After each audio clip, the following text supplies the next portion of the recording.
Selamat pagi, salam sejahtera. Terima kasih kerana bersama dengan saya di Nazlin Unity Channel. Ini dipetik daripada Harapan Daily. Laporan ini bertajuk "Kertas siasatan langsung tak dibuka sampai sekarang. PTJ nak lindungi siapa?" Itu persoalan daripada Menteri Dalam Negeri Datuk Seri Saifuddin Nasution Ismail. Beliau mengulangi pertanyaan, mengapa pejabat tanah dan galian Kedah tidak membuat kertas siasatan, tidak membuka kertas siasatan berhubung kes kecurian unsur nadir bumi REE yang agak kontroversi kebelakangan ini.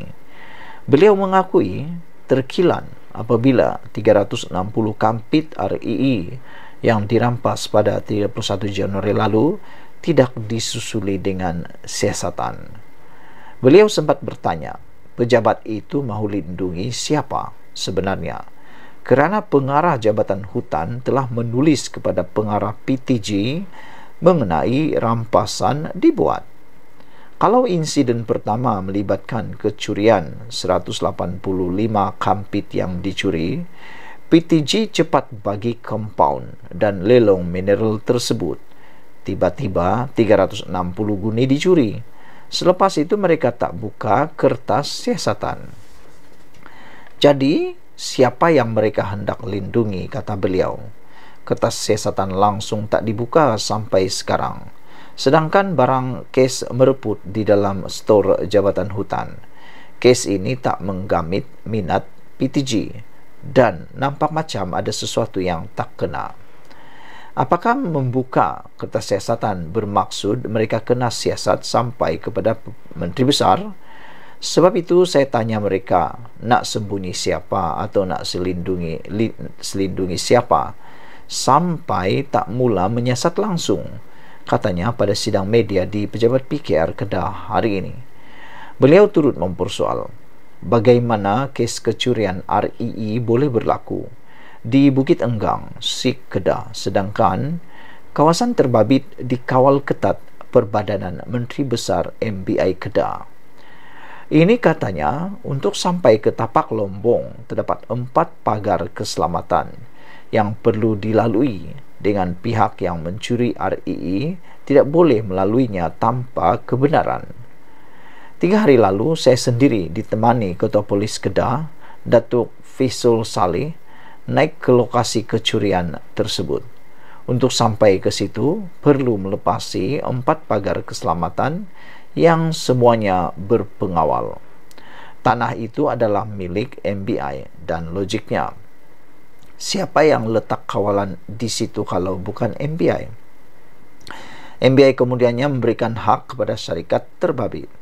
Jadi, siapa yang mencuri dan membiarkan kecurian ini berlaku? Mereka ini adalah syarikat yang diberi kebenaran dan sememangnya berada dalam pengetahuan MBI, kata beliau lagi. Persoalan lain yang lebih menarik lagi berhubung dengan REE ini yang seterusnya ialah siapa sebenarnya So Lai Fat dan Huang Ziyi ini. Ini grafik kes curi REE di Kedah. Kecurian unsur nadir bumi REE bukanlah satu plot atau rancangan untuk memburukan imej Menteri Besar Kedah, Datuk Seri Muhammad Sanusi Maknor. Skandal membabitkan eksploitasi hasil bumi yang dikaut warga China itu menggambarkan betapa teruknya kepincangan pentadbiran kerajaan negeri Kedah.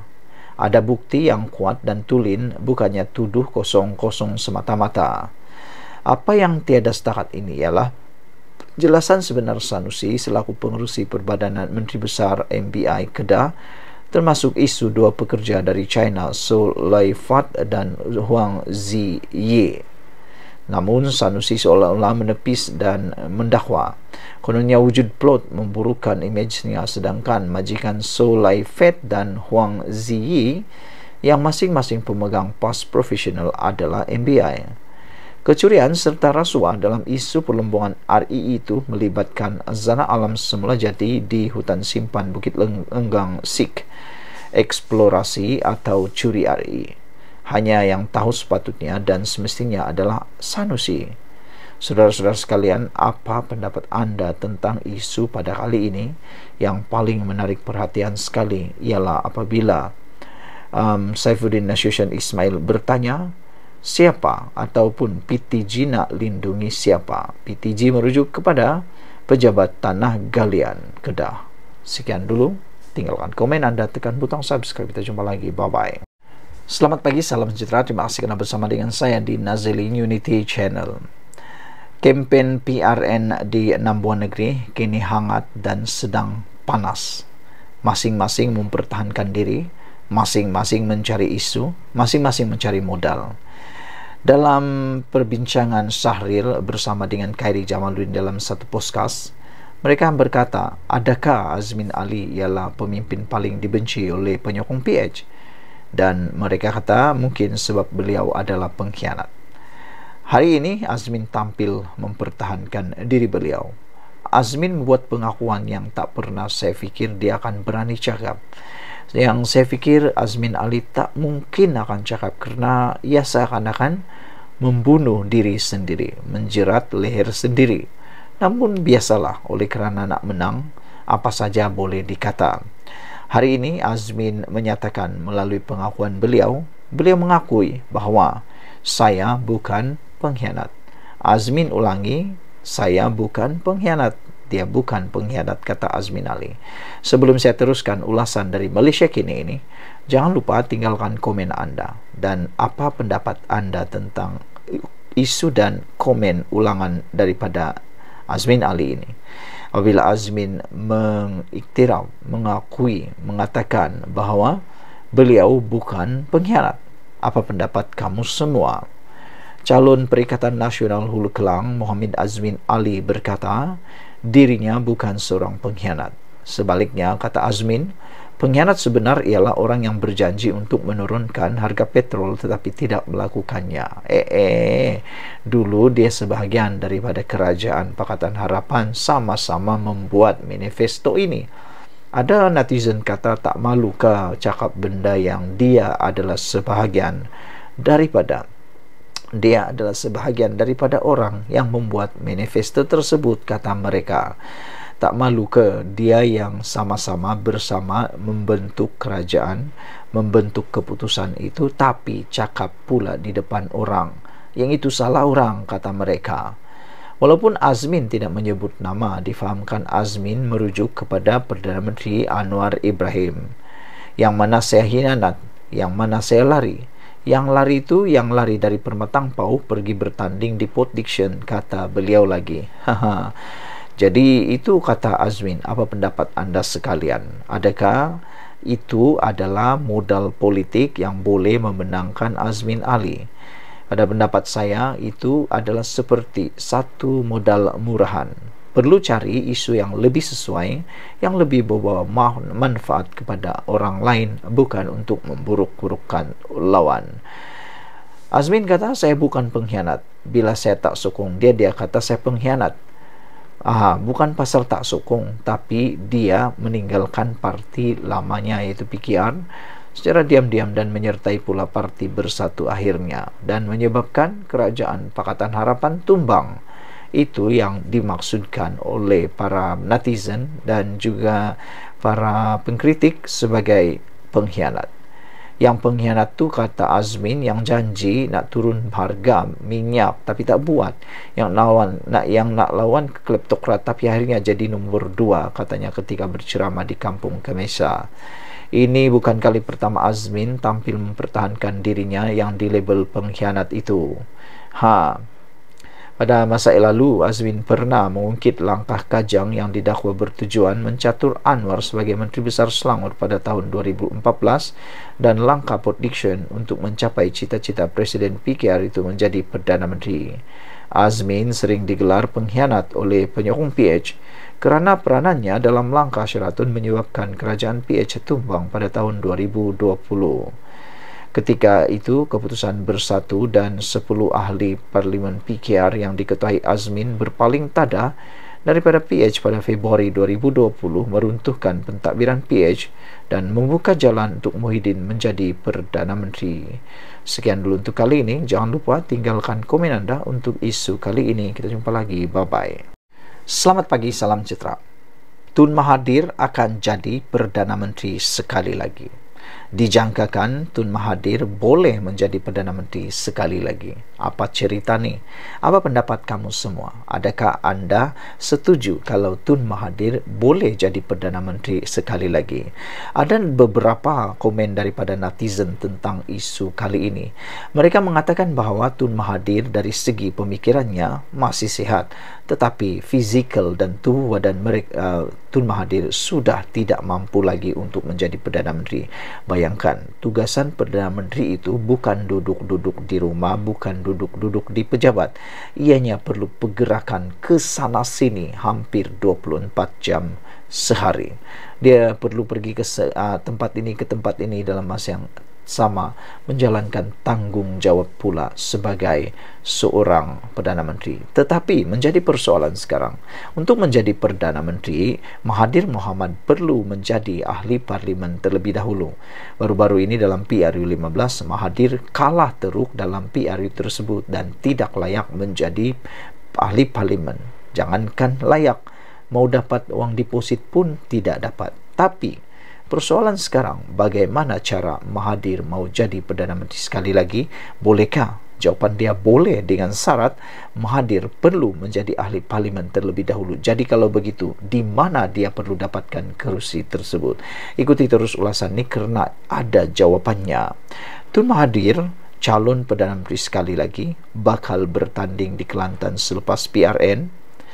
Di ketika pemimpin-pemimpin Pakatan Harapan begitu yakin kerajaan perpaduan tidak akan tergugat meski apapun keputusan PRN pada 12 Ogos nanti, malah Anwar Ibrahim sendiri menzahirkan keyakinan bahawa kerajaan pimpinannya adalah kukuh, stabil serta sukar dijatuhkan. Kabar terbaru ini barangkali tidak harus dientengkan begitu sahaja. Berdasarkan hubungan PAS dengan Tun Mahathir yang kian akrab sejak kebelakangan ini, difahamkan kini sudah ada rancangan untuk memberi peluang kepada bekas Perdana Menteri itu kembali sebagai ahli parlimen selepas berakhirnya PRN akan datang. Sudah tentu syaratnya ialah jika PN beroleh keputusan cemerlang berjaya menawan 5 negeri, Kelantan, Terengganu, Kedah, Selangor dan Negeri Sembilan, atau sekurang-kurangnya memenangi semua kawasan Melayu di 6 negeri yang terlibat PRN itu. Diberitakan kerusi yang akan diberi laluan untuk Tun Mahathir bertanding itu ialah di Kelantan, yang mana seorang ahli parlimen PAS dikatakan sudah sedia untuk berkorban mengosongkan kerusinya bagi tujuan tersebut. Langkah tersebut adalah menyamai seperti mana dilakukan ahli parlimen Port Dickson sebelum ini, Daniel Balagogal Abdullah, yang mengusungkan kerusinya untuk memberi laluan kepada Anwar bertanding pada tahun 2018 lalu. Jika Anwar diberi peluang menjadi ahli parlimen itu, dengan tujuan untuk menjadi Perdana Menteri, memberi laluan kepada Tun Mahathir juga adalah maksud yang sama. Tindakan PAS memberi laluan untuk Tun Mahathir bergelar ahli parlimen Kelantan itu adalah semata-mata untuk memungkinkan lagi Anwar dapat dijatuhkan. Dua kombinasi kemenangan cemerlang PN dalam PRN dan kembalinya Tun Mahathir bergelar ahli parlimen dilihat satu-satunya resepi asakan paling berkesan untuk menjadikan apa yang dirancang benar-benar menjadi kenyataan. Dalam hal ini, kesediaan PAS memberi laluan kepada Tun Mahathir bertanding di Kelantan difahamkan juga bukan saja sebagai perkiraan hadiah wang untuk meletakkan PAS mencipta sejarah di mana ahli parlimen parti itu akhirnya berjaya menduduki kerusi Perdana Menteri buat pertama kali, malah untuk tujuan mengangkat negeri Melayu dan Islam yaitu Kelantan dan Terengganu lebih banyak menerima limpahan pembangunan selepas itu. Selain itu, di sebalik gegak gempita yang berterusan mahu menjatuhkan kerajaan, PAS juga dikatakan menyedari bahawa PN tiada calon Perdana Menteri yang benar-benar berwibawa bagi menggantikan Anwar. Sementara Muhyiddin tergolong dalam kluster mahkamah dan tidak sesuai diangkat sekali lagi sebagai Perdana Menteri, Hamzah Zainuddin selaku Ketua Pembangkang pula dianggap belum cukup merit untuk menduduki kerusi Perdana Menteri dalam keadaan politik yang amat mencabar ketika ini. Pas melihat hanya Tun Mahathir yang sesuai dalam menerajui gerakan menumbangkan Anwar dan seterusnya mengambil alih kursi Perdana Menteri serta menerajui negara. Selain bekas Perdana Menteri, 2 kali itu juga dipercaya mampu menarik sokongan sebagian ahli Parlimen UMNO BN yang kemudian dipercaya akan diikuti sokongan daripada Sabah dan Sarawak akan menyusul. Apapun penentuannya ialah pada keputusan PRN 12 Ogos ini.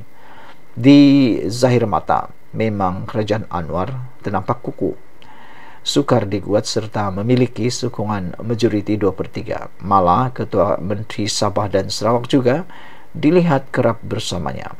Cuma Anwar jangan sekali leka serta sentiasalah berhati-hati, kerana pujangga juga kerap meninggalkan kesan. Adalah biasa dalam politik, kawan dan musuh boleh menukar kiblat sokongan mereka sesingkat 2 minit sekali. Sekian dulu untuk kali ini. Jangan lupa tinggalkan komen Anda, tekan butang subscribe. Kita jumpa lagi. Bye-bye. Selamat pagi, salam sejahtera. Terima kasih karena bersama dengan saya di Nazilin Unity Channel. Ini yang terjadi pada kempen PRN di hari yang kedua. Disangkakan bahwa kerajaan akan diserang habis-habisan. Disangkakan kerajaan akan kehabisan idea. Namun demikian, yang berlaku bukanlah seperti yang dijangka. Namun yang berlaku ialah kerajaan pula makin hari makin mendapat rentak mereka. Kerajaan perpaduan pula makin hari makin mendapat apa yang dikatakan sebagai modal untuk menang. Manakala pihak pembangkang pula kelihatan semakin tercari-cari di manakah rentak untuk mendapat kemenangan dan apakah isu yang boleh digunakan untuk menyerang kerajaan perpaduan. Hari ini, satu lagi senjata yang telah memenangkan, yang bakal memenangkan kerajaan perpaduan apabila diumumkan melalui mymetro.com, pendapatan isi rumah naik ke 2.4%. Ada yang kata kerajaan perpaduan pimpinan Anwar Ibrahim ini lemah, tapi rupa-rupanya yang terjadi di luar daripada yang dijangkakan. Diberitakan hari ini pendapatan isi rumah naik 2.4%. Apa buktinya ini? Apakah maksud laporan ini? Laporan ini menunjukkan bahwa ianya adalah sesuatu perkara yang amat positif untuk seluruh rakyat Malaysia dan adalah pencapaian yang hebat, yang amat hebat yang dipimpin oleh Perdana Menteri kita Anwar Ibrahim. Pendapatan purata isi rumah Malaysia meningkat 2.4% kepada RM8,479 tahun lalu berbanding 7,185 pada tahun 2021. Dengan 4 negeri melepasi paras nasional, demikian menurut Jabatan Perangkaan Malaysia. Dalam laporan survei pendapatan dan perbelanjaan isi rumah 2022, DOSM mendedahkan pendapatan purata isi rumah di Putrajaya adalah tertinggi dengan RM13,473, diikuti Kuala Lumpur RM13,325, Selangor RM12,233 dan Johor RM8,517 tahun lalu.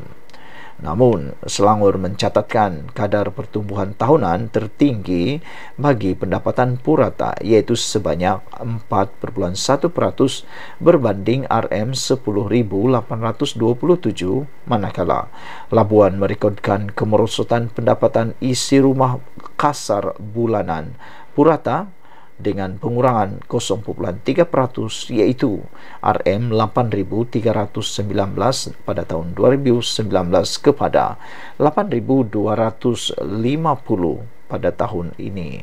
Ketua Perangkaan Datuk Seri Dr. Muhammad Uzir Mahidin berkata, laporan terbabit turut menyatakan pendapatan isi rumah boleh guna purata meningkat 1.7%, iaitu RM7,111 berbanding 2019, iaitu RM6,764. Manakala pendapatan isi rumah boleh guna penengah bulanan juga meningkat RM meningkat 1,9% menjadi atau RM5.413 daripada 5.116 2019. Dari segi ukuran purata, pendapatan isi rumah boleh diukur ini adalah merangkumi 83,9% daripada jumlah pendapatan isi rumah kasar. Nilai pendapatan itu mengambil kira purata saiz isi rumah sebanyak 3,8 orang dengan purata 1,8 orang penerima pendapatan. Pendapatan isi rumah itu merangkumi pendapatan daripada pendapatan bergaji, bekerja sendiri, pendapatan serta pelaburan dan pindahan semasa diterima. Saudara-saudara sekalian, ini sesuatu yang amat menarik perhatian kita apabila dalam pada itu insiden kemiskinan mutlak mencatat kemerosotan kepada 6,2% tahun lalu berbanding 8,2% pada tahun 2021 dan 8,4% ketika pandemik COVID-19 melanda. Muhammad Uzir berkata bilangan isi rumah miskin Tegar yang berpendapatan di bawah RM1.198 pula menurun kepada 0,2% berbanding 0,4% pada tahun 2019. Insiden kemiskinan mutlak pada tahun 2022 membabitkan anggaran 487.576 isi rumah. Insiden kemiskinan di bandar meningkat daripada 3,9% pada tahun 2019 kepada 4,5% pada tahun 2022, manakala bagi kawasan di luar bandar pula mencatatkan penurunan daripada 12,4% kepada 12,0% dalam tempoh yang sama, katanya lagi.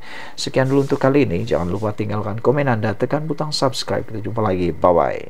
Selamat pagi, salam sejahtera. Terima kasih kerana bersama dengan saya di Nazilin Unity Channel. Masih lagi dalam siri pendedahan untuk Sanusi menentang Saifuddin Nasution Ismail dalam isu berkaitan REE, perlombongan nadir bumi secara haram di Kedah. Saifuddin hari ini menyatakan dia anggap peluru besar walhal peluru kapur meriam bulu saja, kata Saifuddin.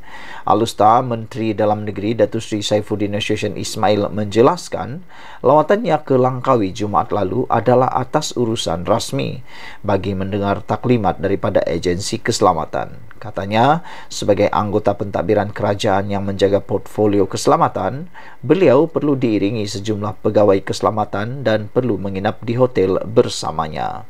Berikutan itu, beliau mempertikai bagaimana borang tempahan yang dibuat agensi di bawah Kementerian Dalam Negeri KDN di sebuah hotel milik Kerajaan Negeri Kedah boleh bocor dan diperoleh Menteri Besar Datuk Sanusi Mak Nur.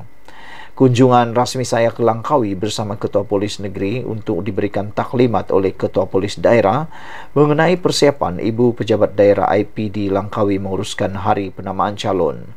Sudah tentu saya pergi atas urusan rasmi sebagai Menteri Dalam Negeri. Bila saya bergerak sebagai Menteri, saya diiringi beberapa pegawai keselamatan.